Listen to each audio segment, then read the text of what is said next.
Bom dia, gente. Eu estou muito, muito feliz de estar aqui na companhia de pessoas que eu considero bastante como pessoas que compreendem, estão no mercado, entendem de comunicação. Eu começo aqui com a Úrsula Vidal, que é secretária de Cultura, mas é uma comunicadora amazônica conhecida nacionalmente. Também temos a Carla de Mello, que é baiana, mas mora no Rio de Janeiro, head de comunicação em reputação, né, global. O Vitor, que trabalha como gerente de relações institucionais e advocacy da ABERJ, que é a Associação Brasileira de Comunicação Empresarial. Vai chegar em alguns minutos a Franci Rodrigues, que é jornalista, né, diretora da Rede TV, e como toda jornalista está correndo, porque ela está na cobertura aqui do painel, aliás, da COP, e já já ela chega. Mas eu queria começar, e Úrsula, começando por ti mesmo, para entender assim, a COP está chegando ao fim. Amanhã é o último dia, pelo menos anunciado, né? Como você acha que a Amazônia e o Brasil vão sair dessa COP em termos de imagem, de reputação?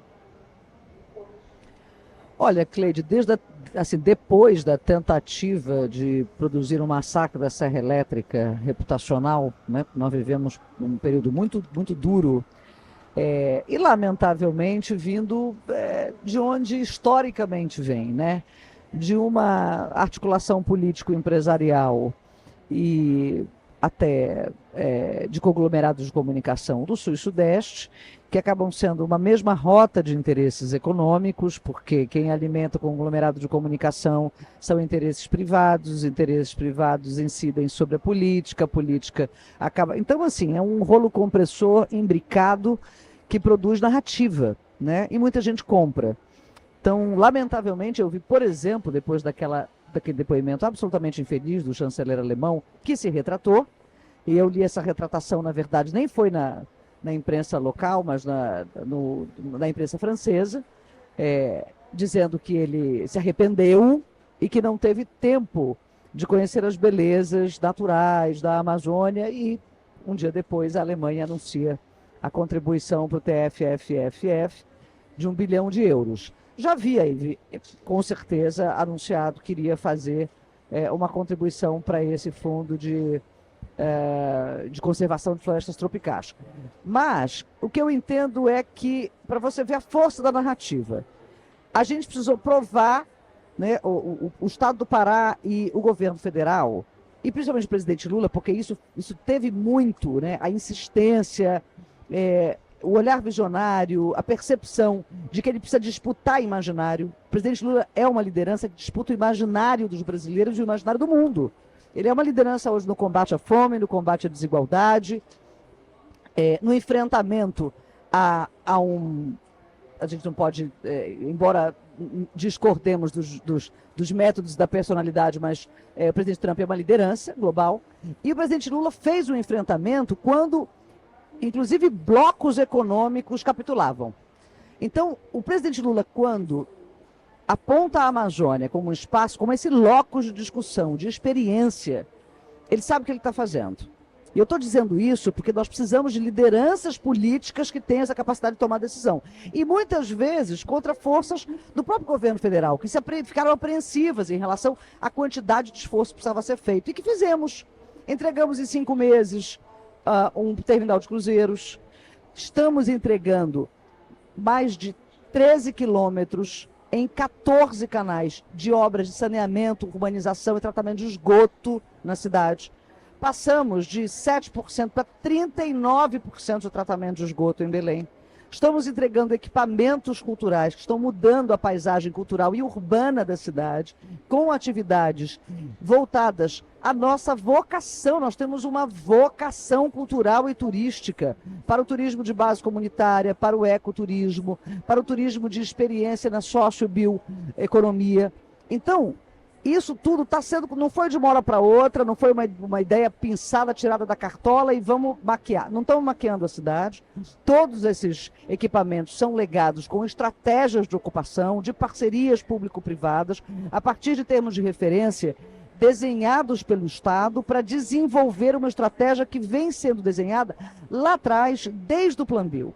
E o Plano Bio é transversal, porque ele está na educação, ele está na cultura, ele está inclusive na própria segurança pública, que quando você desenvolve uma economia de base florestal, de valorização dos insumos da biodiversidade, de valorização do trabalho importantíssimo desempenhado por povos e comunidades tradicionais na conservação dessa sociobiodiversidade, que presta um serviço ambiental importante.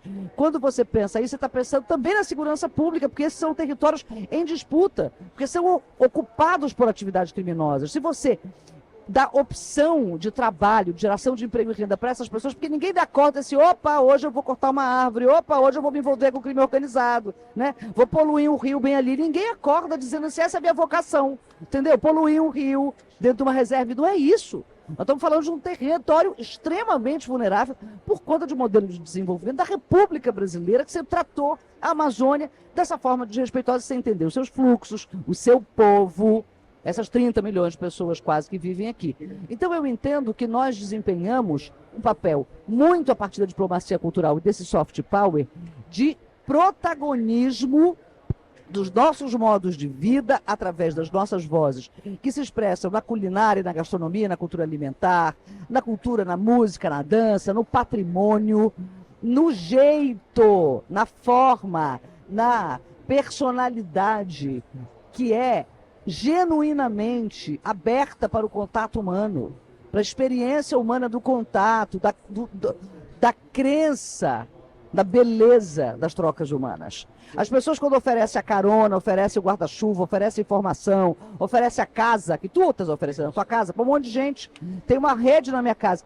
Isso é um traço de personalidade de um povo que acredita na experiência humana. Então, quem já foi a muita COP sabe que é business, business, business, e a gente anda 2 passos, volta 1,5. Anda 2 passos, volta 1,5, sai com poucas coisas pactuadas pelos países membros.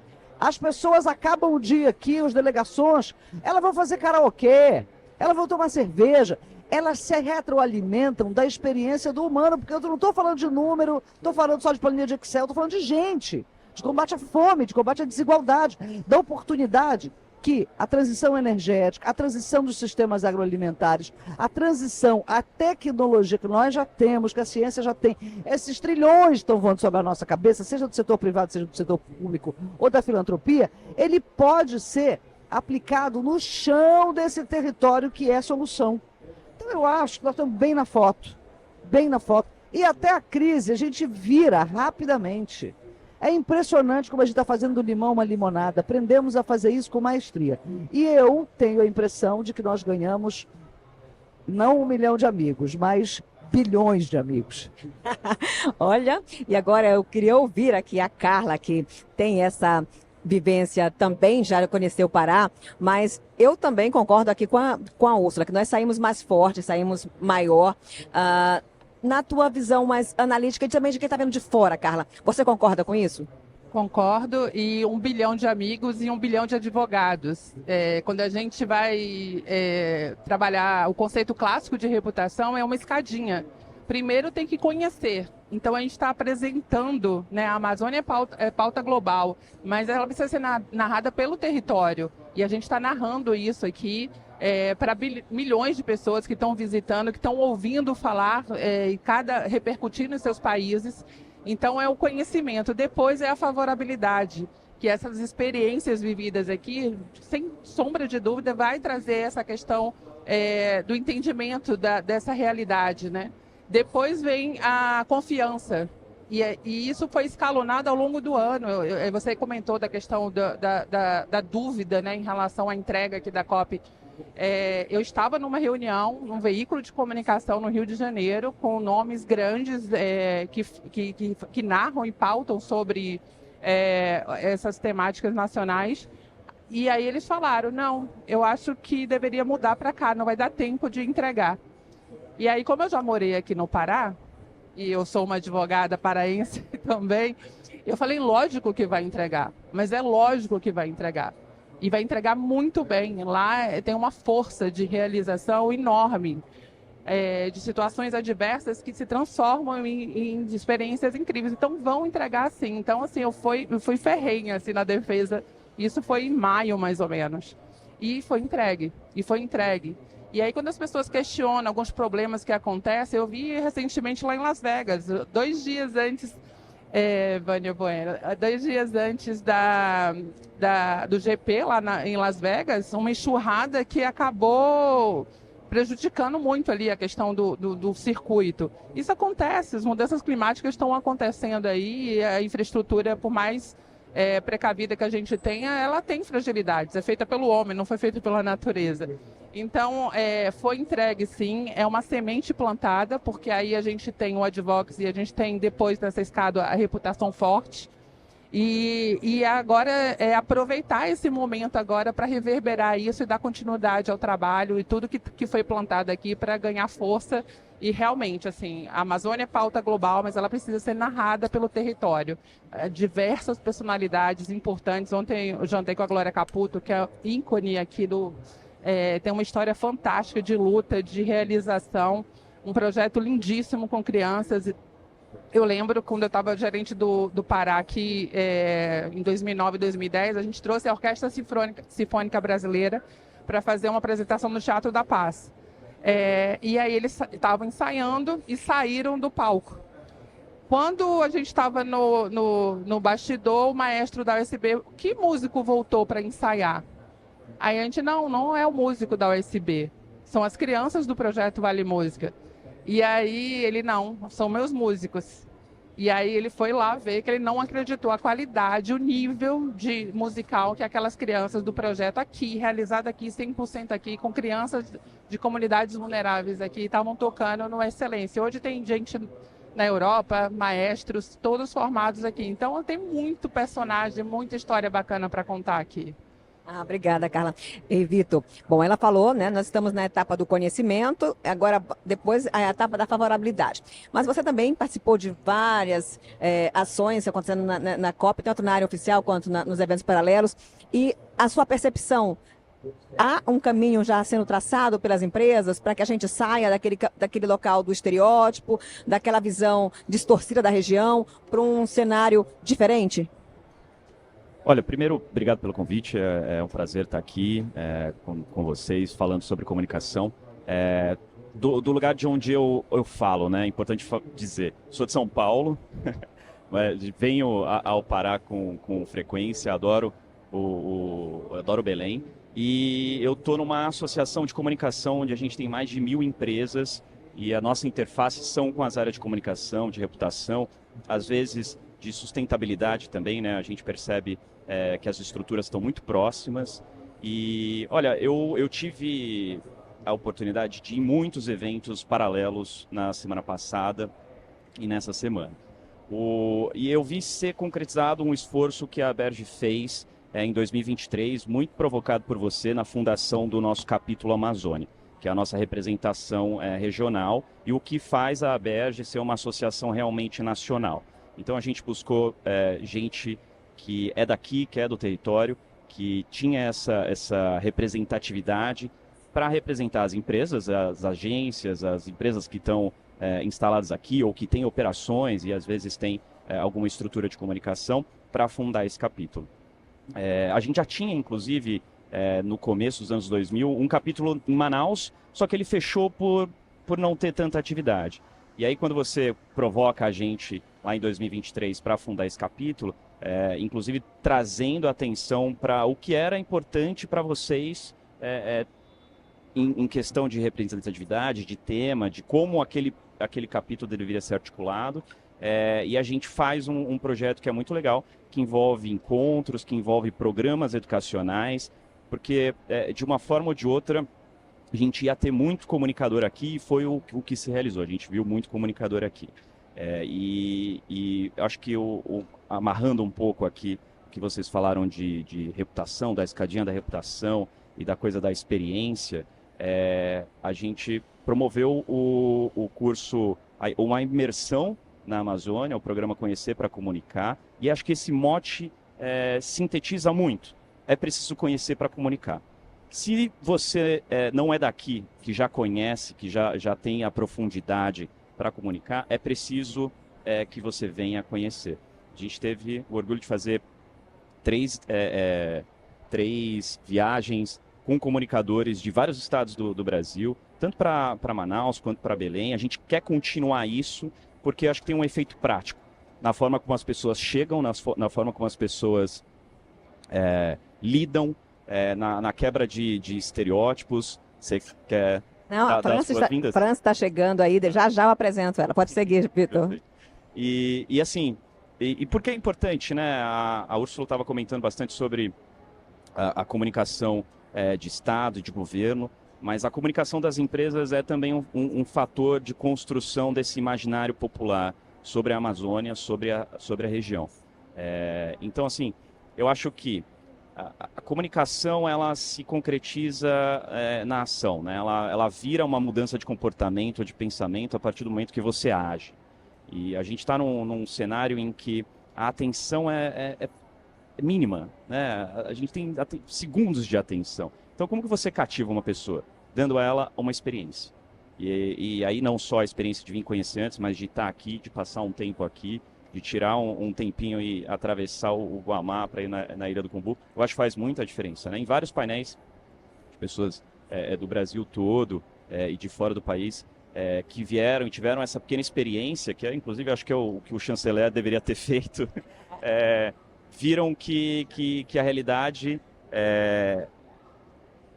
preciso ter contato com a realidade. Não adianta só o texto, não adianta só o vídeo, não adianta só o discurso, que sim, é importante, ele compõe, mas a experiência faz toda a diferença. Então, eu acho que na proposta aqui, de construção da reputação da Amazônia, como sai, eu acho que sai muito fortalecido. Eu acho que tem um trabalho de continuidade, e aí tanto da sociedade civil, quanto do setor privado e quanto do governamental, de manter, de continuar esse investimento, de continuar trazendo a atenção para o bioma, enfim, continuar esse discurso, porque se não tem consistência, a discussão vai perder força.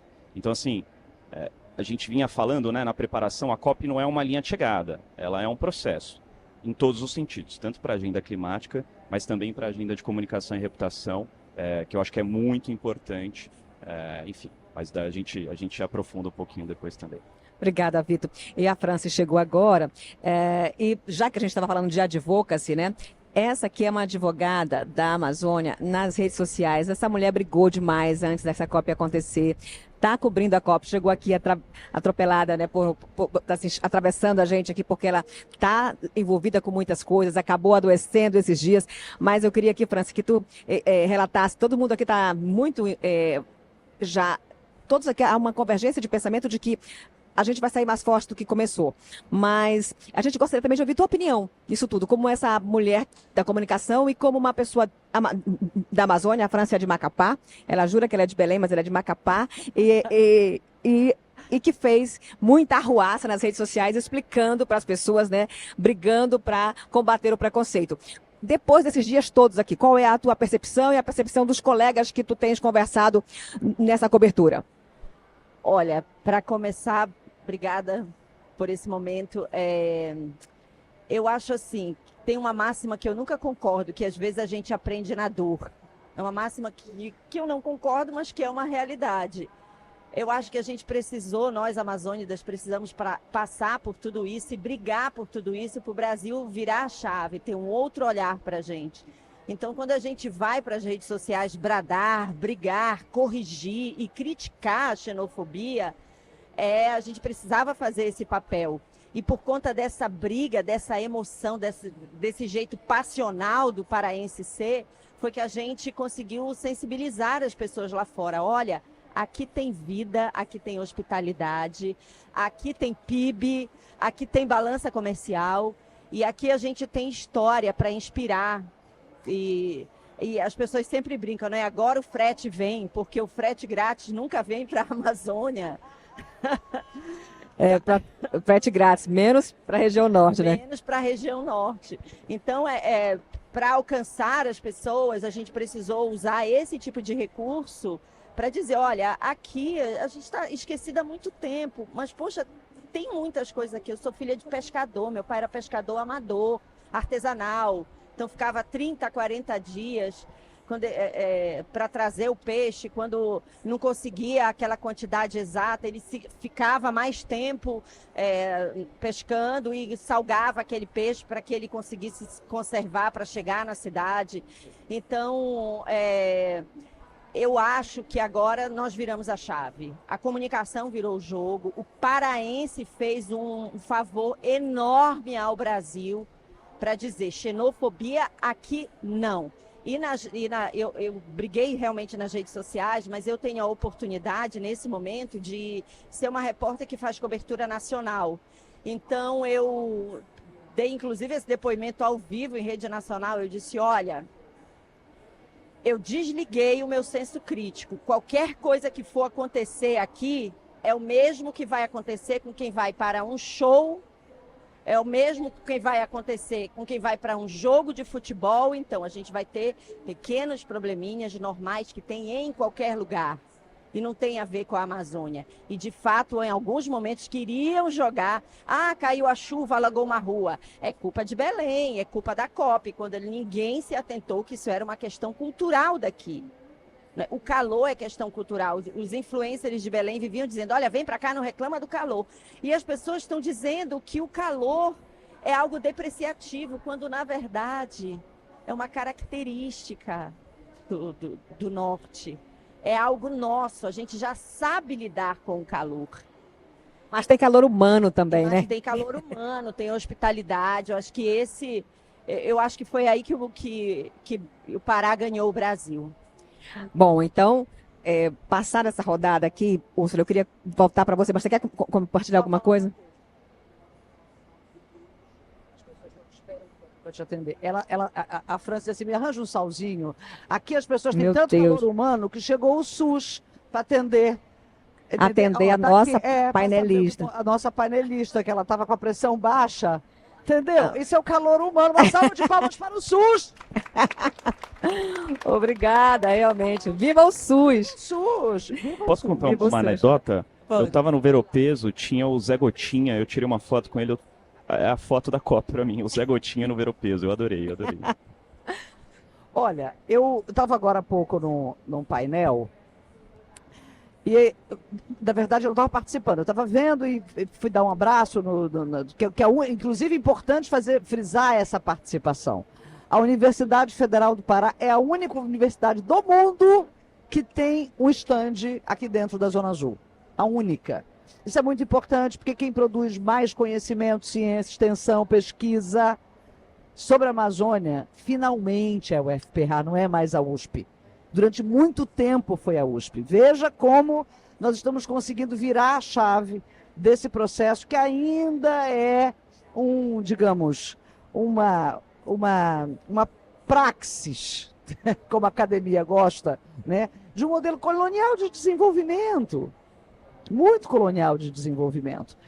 Mas nada contra a USP, mas de mostrar o seguinte, olha como a gente produz ciência na Amazônia, temos o Museu Guild, né? Como uma instituição de pesquisa reconhecida internacionalmente. E aí nós estávamos falando sobre esse negócio do calor. Eu digo, gente, para com isso. O calor mais insuportável, com o pior, assim, a pior sensação do cheiro que o calor produz dentro de um ambiente urbano, eu passei em Roma. Para com isso. Tem verão em tudo que é lugar do mundo. Todo mundo passa perrengue no verão. A gente aqui, nós estamos inclusive no inverno amazônico, e as pessoas estão vivendo o clima ameno à noite, numa beira de rio, em lugar, entendeu? Muita chuva, né? Muita chuva, sabe? Então, menos, não está 50 graus. A gente chega ali nos nossos 35, na hora que o calor bate, a natureza responde, diz o seguinte, vou fazer chover, e vou amenizar esse calor, e vou transformar esse clima num clima mais ameno, nessa sabedoria, nessa inteligência da natureza. Entendeu? Então eu acho assim, do ponto de vista reputacional, que é o que a gente está falando, nós fizemos o nosso... Eu volto muito para essa tecla da diplomacia cultural, do quanto nós precisamos focar mais no dever de casa que nós não estamos fazendo.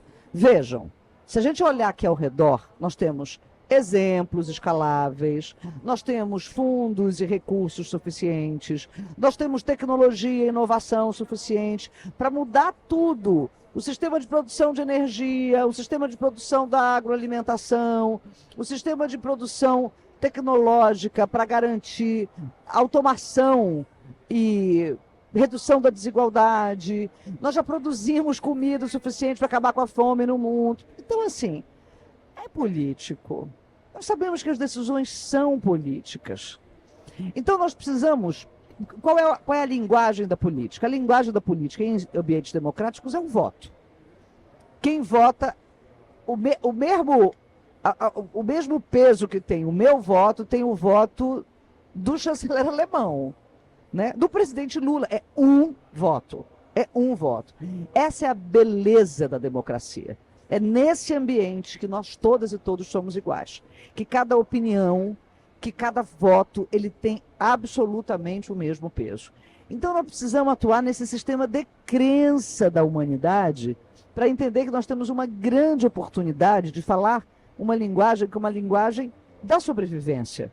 Nós temos uma imensa maioria de população nos países em desenvolvimento que tem os maiores índices de vulnerabilidade social, de pessoas que estão preocupadas com amanhã. Elas não estão preocupadas com 2070. Elas estão preocupadas com amanhã. Como é que eu vou alimentar o meu filho amanhã? Como é que eu vou resolver a situação do emprego? Como é que eu vou sair dessa situação absolutamente degradante do lugar onde eu moro, onde eu tenho 3 gerações vivendo numa mesma casa, 8 pessoas. Então, quando a gente olha para o retrato do mundo, não é esse aqui. É o retrato do mundo real na escala dos 7 bilhões e meio que a gente tem hoje no mundo.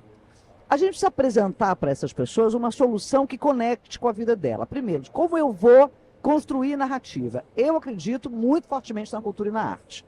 Eu acho que é ali naquele sistema de crença que aqui a galera fala em mindset, é aquele lugar nuclear, bem ali onde eu vou fazer um doinzinho, vou fazer uma acupuntura, e vou dizer por meio do sensível e do simbólico que isso é bom, que isso é prosperidade, que isso tem a ver com a vida das pessoas, porque a gente vai voltar, e eu, assim, eu sou formada,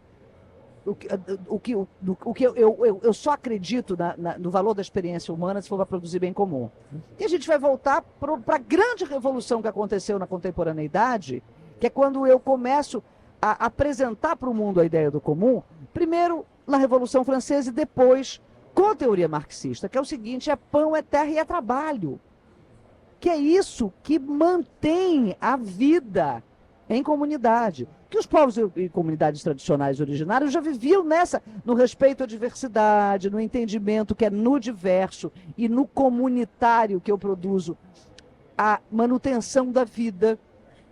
A Amazônia, ela é esse exemplo.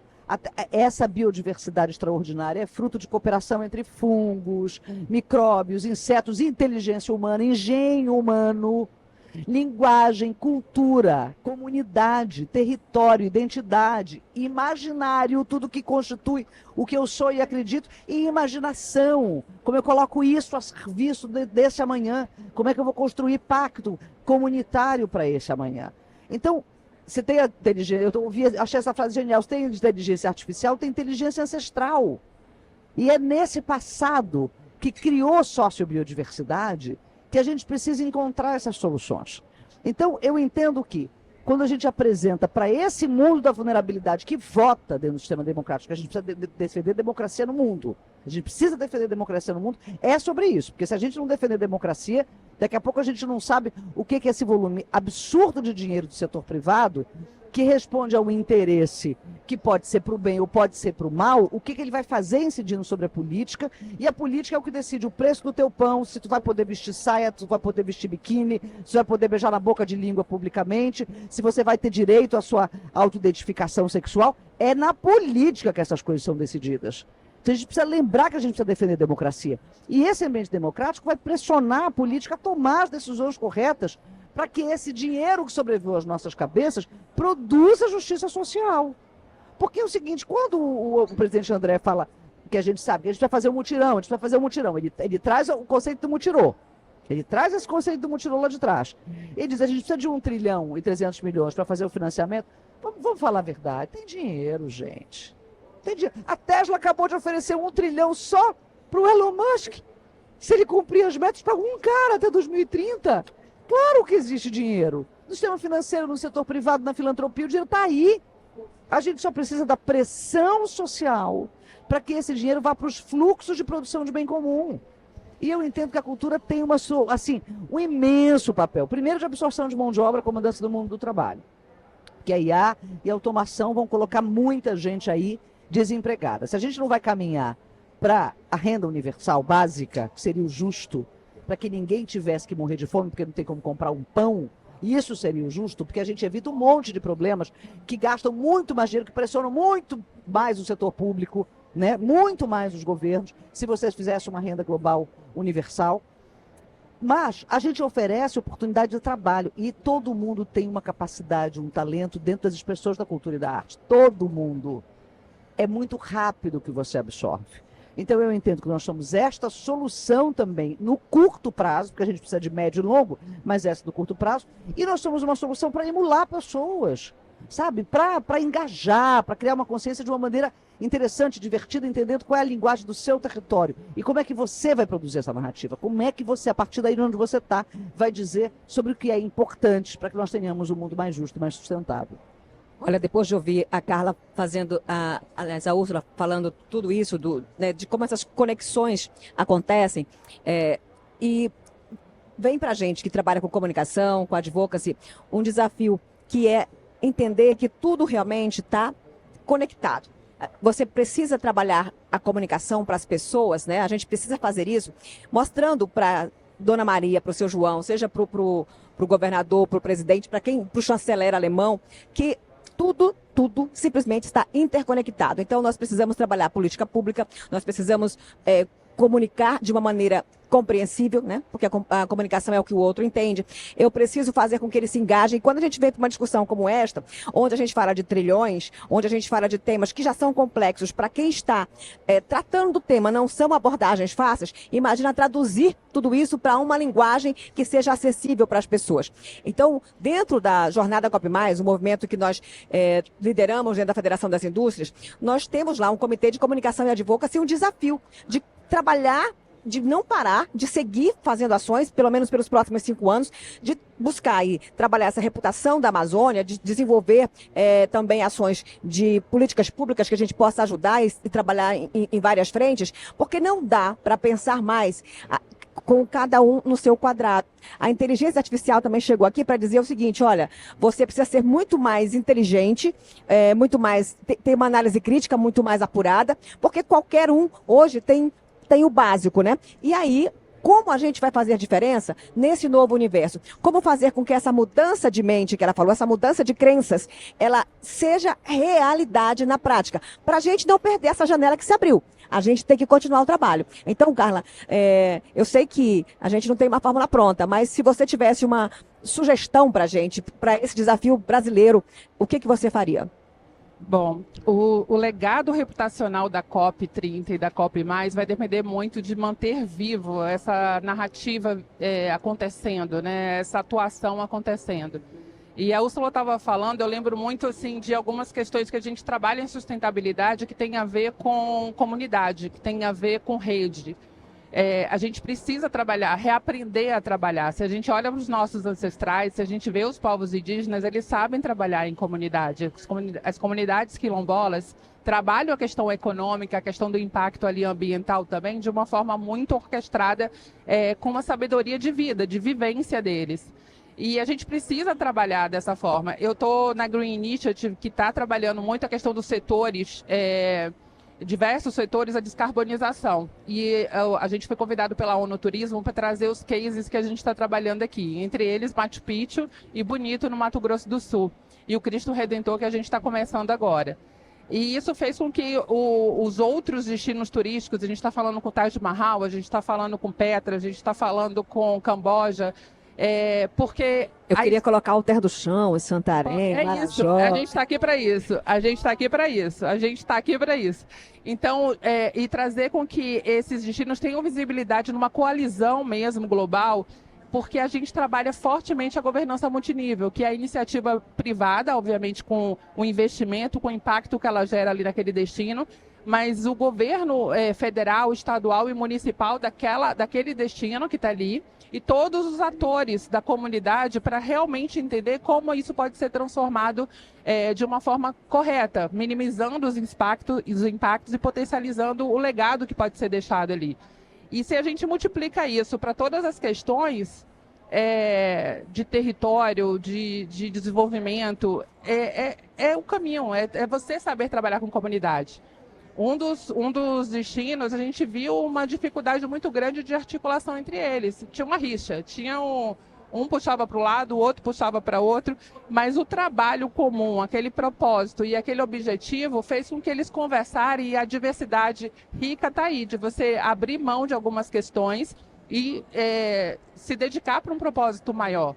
Eu acho que a solução passa por isso, assim, não precisa ir muito longe não, os nossos ancestrais ensinaram a gente a viver em comunidade e a gente precisa reaprender a viver em comunidade. Todo o trabalho que você tem liderado aí com, né, da questão da COP+, eu acho que isso é o caminho, não tem como, tem que manter vivo isso, tem que fazer isso realmente acontecer de forma exponencial para que esse conhecimento, essa experiência e esse propósito ganhe advogados para que a gente multiplique aí resultados. Eu acho que é esse caminho.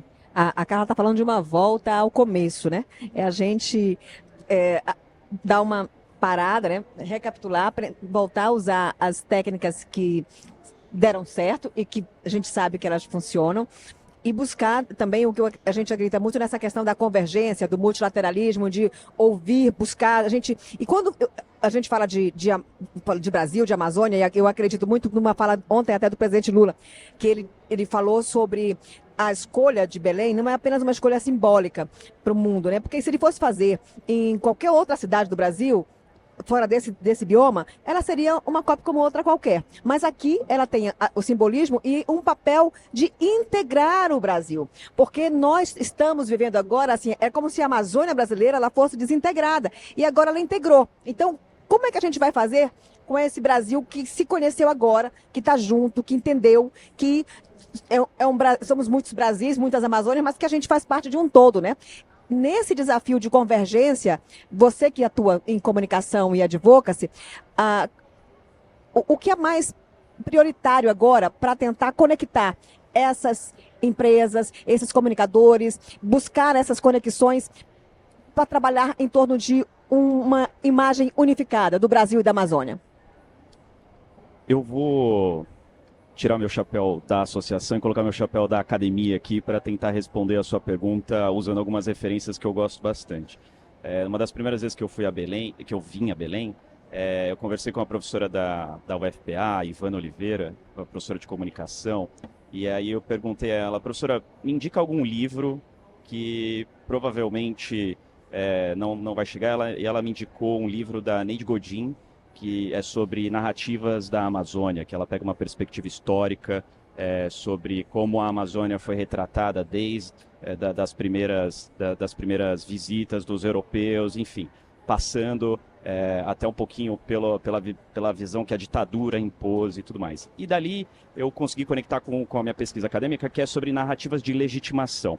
E aí eu acho que essa é uma palavra-chave para a gente conseguir analisar e fazer uma mensuração do que aconteceu aqui em termos de comunicação e reputação. Eu usei na minha pesquisa um conceito de narrativa, de legitimação, né? Legitimação, um conceito pegado emprestado ali da política, e é quando você fala do exercício do poder sem a violência, né? Pela coerção, pelo convencimento, né? Quando você consegue fazer isso, tendo ou não legitimidade, mas você consegue fazer isso melhor quando você tem legitimidade. E existem algumas narrativas de legitimação que a gente consegue achar na bibliografia sobre esse tema, que são três. É a narrativa de utilidade, de compatibilidade e de transcendência. E eu explico. A narrativa de utilidade, aí a gente tem que pensar que são organizações pensando essas narrativas. A narrativa de utilidade é quando você fala, olha, aqui tem uma coisa que é útil, aqui tem uma coisa que vai ser bom para a sua vida, você vai conseguir usar de alguma forma, vai ser prático. A narrativa de compatibilidade é quando você precisa ir um nível a mais e fala, olha, não é só útil, mas olha como eu, organização, sou interessante, eu tô com você no tema, sabe, sou um irmão, eu sou um colega, a gente está junto numa causa, a gente está junto numa identidade. E de transcendência é quando você vai além disso e fala, olha, a gente está aqui para um bem maior, né? No fim das contas, para um bem maior. E aí quando você aplica isso para um tema de COP na Amazônia, aqui em Belém, a gente consegue tirar aferir algumas coisas. A Amazônia, acho que sempre foi vítima de uma narrativa de utilidade, na verdade uma narrativa contra de inutilidade, né? Quando a ditadura fala que quer povoar a Amazônia porque não tem gente aqui, é justamente falar que não é útil. Eu vejo uma transformação dessa narrativa para uma narrativa de utilidade, de olha como os produtos que tem aqui, isso demorou muito para ser construído, os produtos que tem aqui podem ser úteis para produção de cosmético, para produção disso, daquilo e tudo mais. Então, eu acho que tem essa transformação e é importante que a gente invista nessa narrativa de utilidade dos produtos regionais. Na de compatibilidade, eu acho que é muito isso que você falou, de pela primeira vez a Amazônia foi vista como uma parte integrada do território brasileiro. As pessoas que estavam aqui foram reconhecidas e tiveram a oportunidade de falar e de mostrar, e de um lugar de legitimidade que nenhum outro lugar teria para falar sobre o tema. E de transcendência é basicamente vamos salvar o mundo, né? Tá todo mundo reunido aqui para transcender os nos salvar, né? nos salvar, para transcender os interesses próprios, né? Pelo menos em tese a gente sabe, né, que alguns países é uma questão existencial, passar por uma transição energética ou não, mas no fundo essa narrativa de transcendência está acontecendo aqui e agora. É você passar dos interesses comerciais, dos interesses egoístas, para pensar num bem comum. Então, eu acho que todo esse processo de COP, né, não só essas 2 semanas, mas o processo que precede e agora o que vem por aí, se a gente olhar esses 3 tipos de narrativa, eu acho que a gente consegue identificar grandes oportunidades de realmente colocar elas num histórico, né? Então, olha, na época da colônia as narrativas eram assim, na época da ditadura militar eram assim, agora que a gente está falando do século XXI, é assim.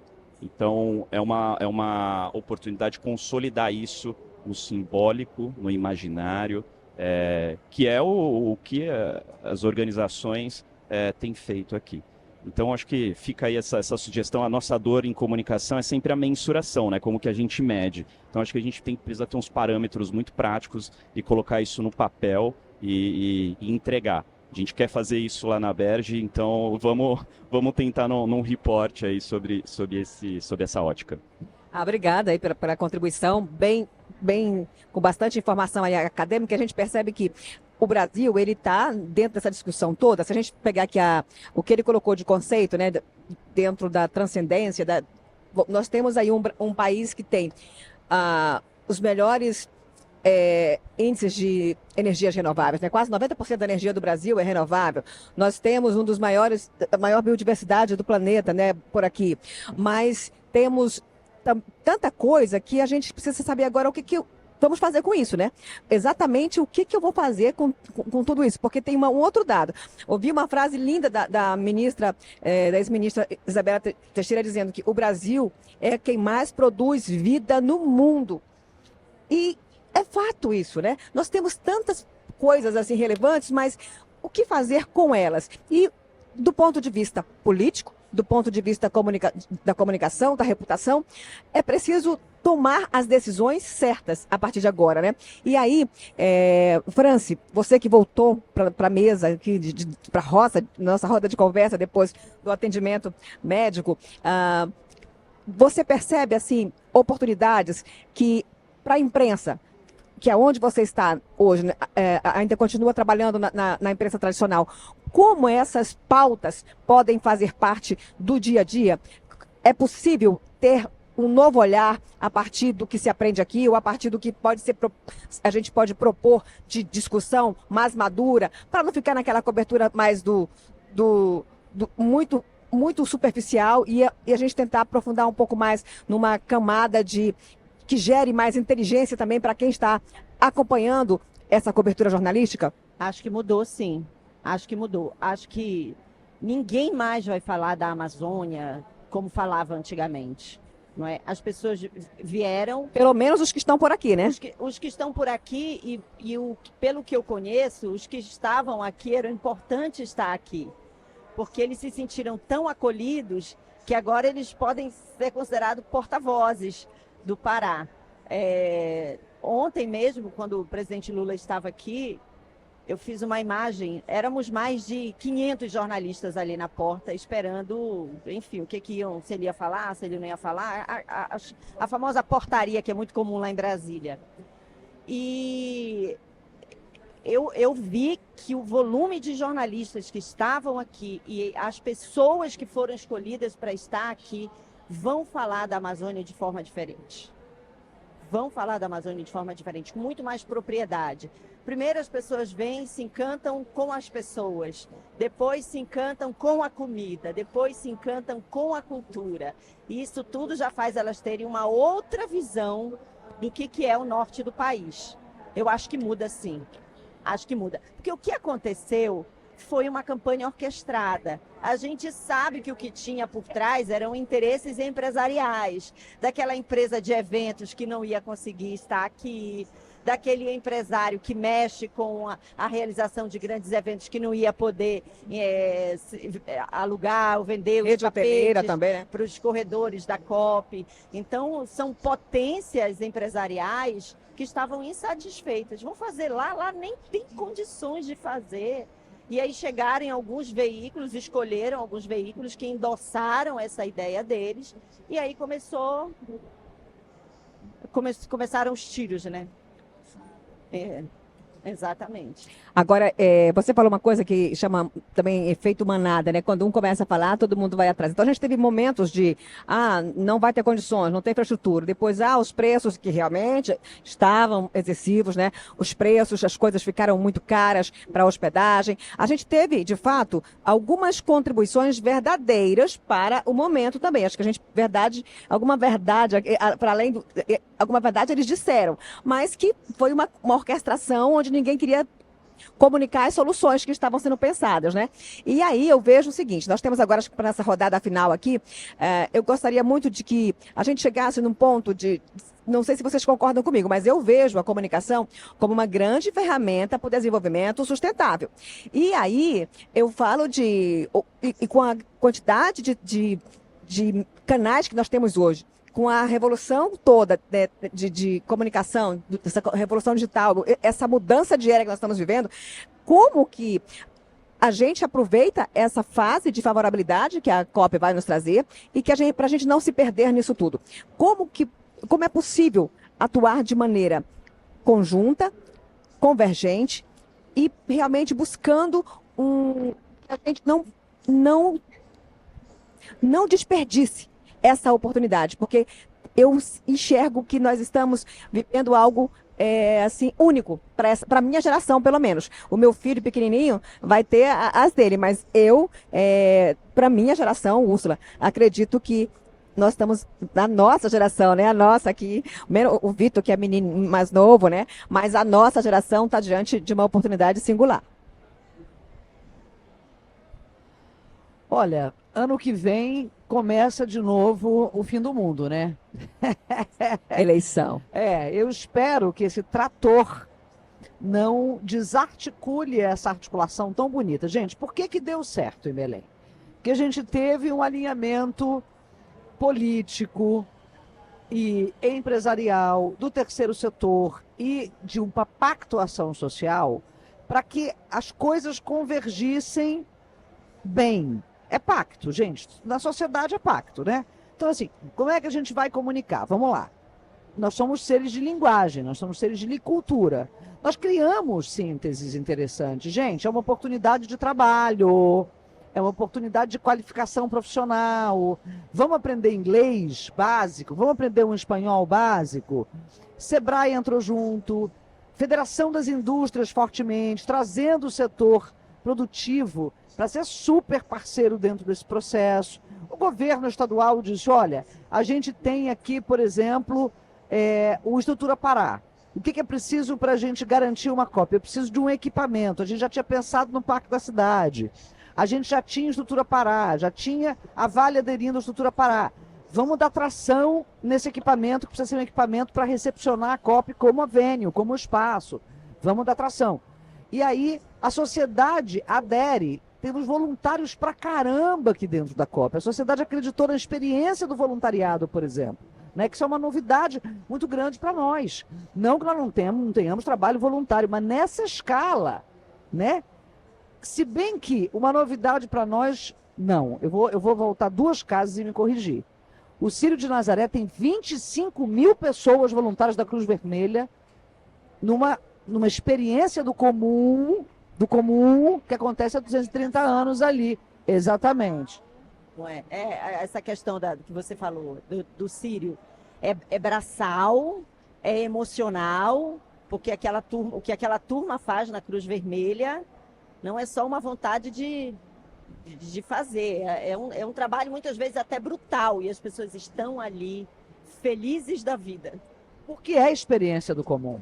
Porque eu estou ali naquele lugar nuclear do sistema de crenças. Isso me faz bem, isso me transcende, entendeu? Me coloca no nível do absoluto, no lugar do absoluto, no lugar do todos juntos, no lugar do mutirão, no lugar do mutirão, né? Que dá significação para a nossa experiência humana, porque eu só sou a Úrsula, porque a Cleide me enxerga, entende que ela me chama por esse nome, me entende como uma mulher como ela. Eu só existo na experiência da sociedade, da linguagem, da cultura. É como eu existo. E aí, quando a gente se ensimesma, né, essa coisa ensimesmada e desconfiada, é o adoecimento social, é o adoecimento do capitalismo, é o adoecimento desse espelho que não é da alma, é o espelho de alguma coisa que eu jamais serei, que eu não, entendeu? Não está conectando com esse espaço da experiência humana. Então, eu acho assim, nós vamos ter um ano que é muito desafiador e será o teste para a nossa maturidade civilizatória, democrática, política, simbólica também, porque era um simbólico de como é que eu me coloco ali nesse desafio. Há uma preocupação do pós-COP. Será que vai dar uma deprê pós-euforia?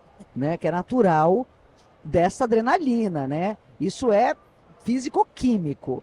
Eu vivo uma euforia da festa, no dia seguinte tô estragadona, tô cansada, tô com saudade dos amigos, cadê meu povo, vou chorar, quero mais. Então, nós estamos também vivendo, nós já vivemos esse pós-euforia todo sírio. De certa maneira, nós estamos um pouco instrumentalizados para esse dia seguinte, depois daquela coisa da cidade ocupada, do Feliz Sírio, né, que teve uma brincadeira assim, Feliz Cop, que o povo entrou na vibe do Feliz Cop, se encontrando pela rua, entendeu? Porque era esse clima também, do encontro. Mas eu sinto que nós não vamos ter espaços vazios. O Parque da Cidade vai acabar a Cop, daqui a pouco a gente tem uma vila de Natal aqui. E a gente já tinha saído do Sírio, entrando na vibe da COP. Então a gente está, entendeu? Engatando uma coisa na outra, de uma maneira muito bacana. Nenhum equipamento vai ficar no vazio da ocupação. Essa Vila COP vai abrigar os equipamentos, as secretarias e fundações e autarquias que alugam espaços.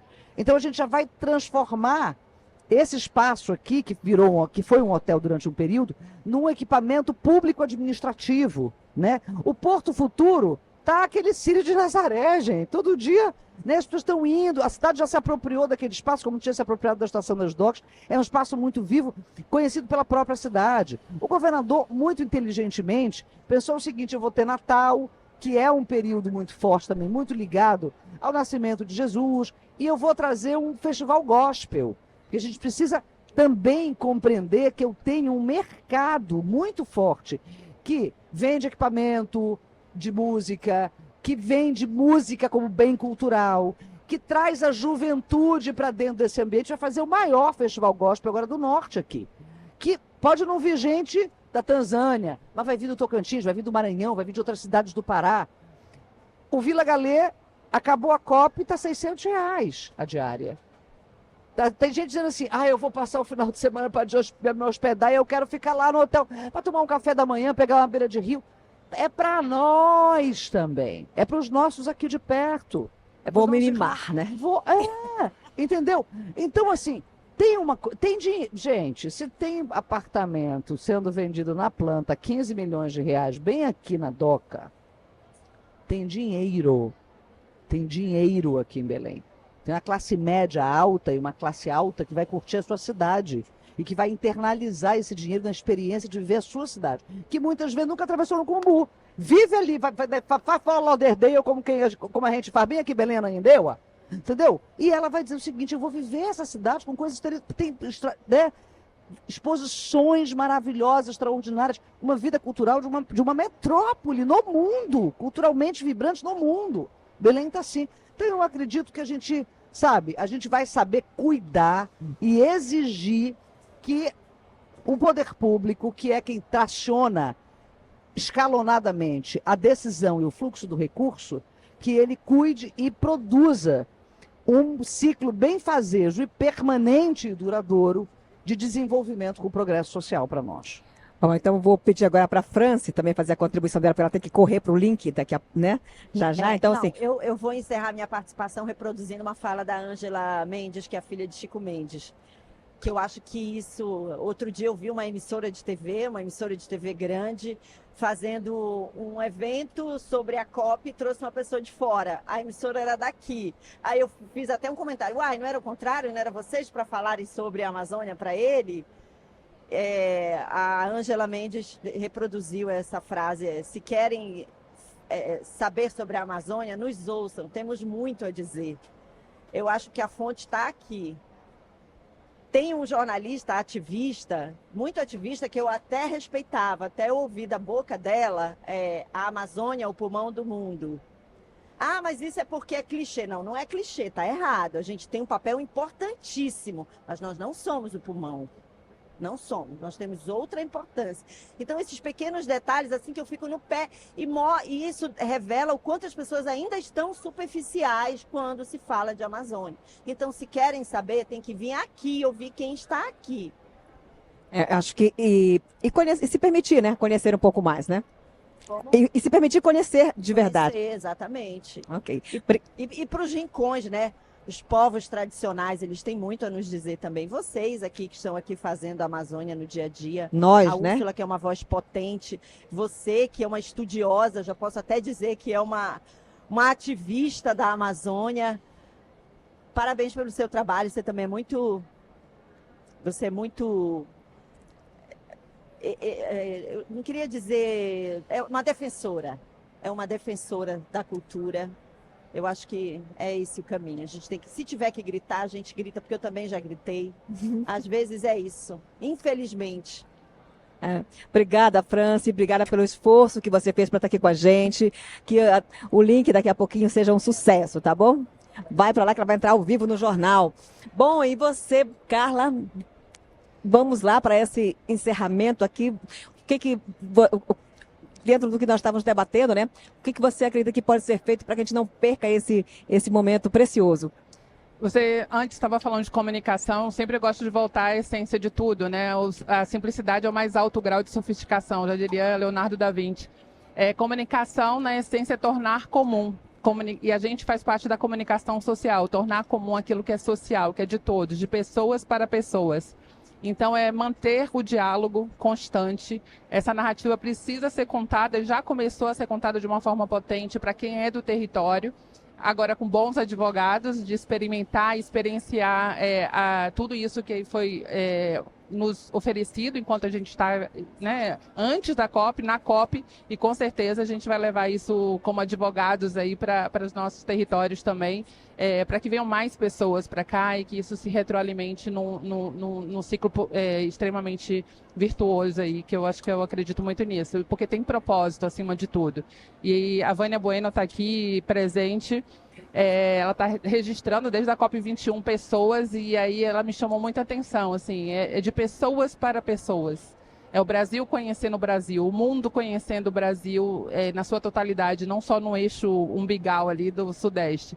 Então, eu acho que é potente isso, e essa voz vai ser mais alta, com certeza, para ser ouvida, melhor conhecida e defendida aí pelo mundo. Obrigada. Acho que encerrar de forma muito pragmática, eu acho que, do ponto de vista da estrutura de comunicação nas organizações, o evento está ali, é continuar trazendo os eventos para cá, é sair do discurso, ou quem já saiu do discurso manter a prática de, bom, se você é um aliado da Amazônia, que esteja lá, que, sabe, promova o congresso, né? Eu vi o Felipe aqui, que é do CEBEDS, que o próximo congresso do CEBEDS seja aqui, né? Que os eventos da BED continuem sendo aqui. Eu acho que esses grandes encontros em nível nacional têm um novo lugar para acontecer, e é Belém. Da parte da BERJ, assim, a gente vai continuar sugerindo e fortalecendo fortemente, porque a gente tem bons associados. O nosso capítulo aqui. Amazônia também. Exato, exatamente, fortalecendo.